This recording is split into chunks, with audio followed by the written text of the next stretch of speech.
ছিলাম বলে যে আমি চলে যাচ্ছি অভিমানে, এটা না।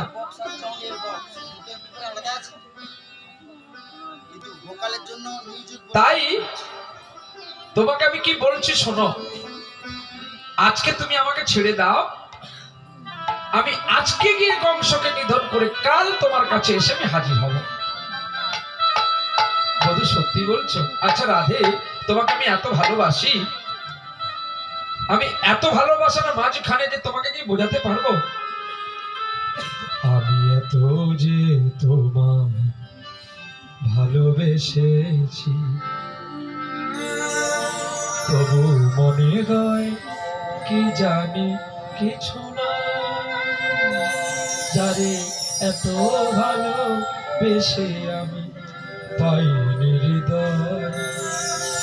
আমি এত যে তোমায় ভালোবেসেছি।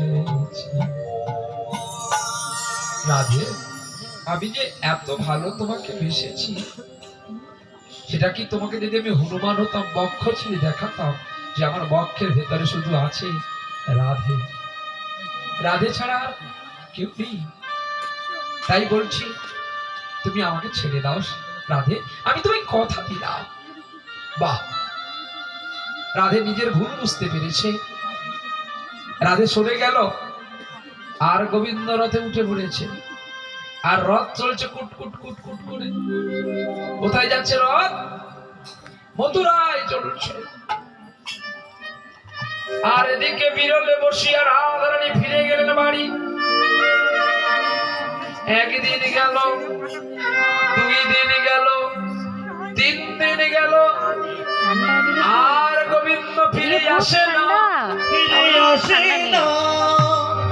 রাধারানী শোকাচ্ছন্ন বদনে কাঁদছে।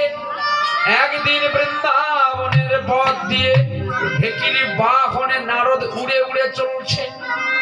চলতে চলতে দেখতে পেল বৃন্দাবনের দুর্দশা। কারোর মনে হাসি নাই, সকলের মনে যেন দুঃখ। নারদ ঢেকিকে বলছে, ঢেকি একটু বৃন্দাবনে নামো, আমি দেখি বৃন্দাবনের ভাব কেন আজ শোকাচ্ছন্ন। দেখিরে বাহনে নামলে বৃন্দাবনে দেখতে পেলেন রাখালগণের সখা, কৃষ্ণের প্রিয় সখা শ্রীদাম আর সুদাম। আরে তারা দুটি ভাই মিলে বন থেকে ফল এনে রাখাল কানাইয়ের চিত্রপটে কেঁদে কেঁদে বলছে, শ্রীদাম সখা পটেতে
আমি জানি ওরে আমার সখা, তুই কেন চলে গেলি? গোচরণ হইতে আমি বন থেকে যখন গোটা ফল এনে তোরে দিতাম, আর ওই ফল টক কি মিষ্টি আমি আগে কামড়ে দিতাম, তাই বলে এটা ফল তোরে দিয়েছিলাম বলে অভিমানী কানে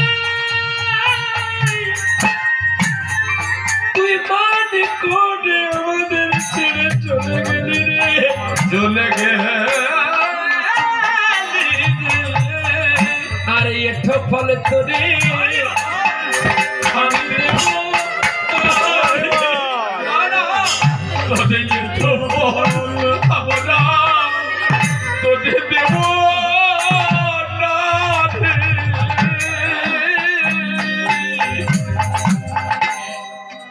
কাদাই আমাদের চলে যাস তোদের আমি তো বলে দেব না বড় অপরাধী মোরা করে ফেলেছি রে তোদের তো বলে আমি দেব না একবার ফিরে আই কানাই ফিরে আই রে তোদের আমি তো বলে দেব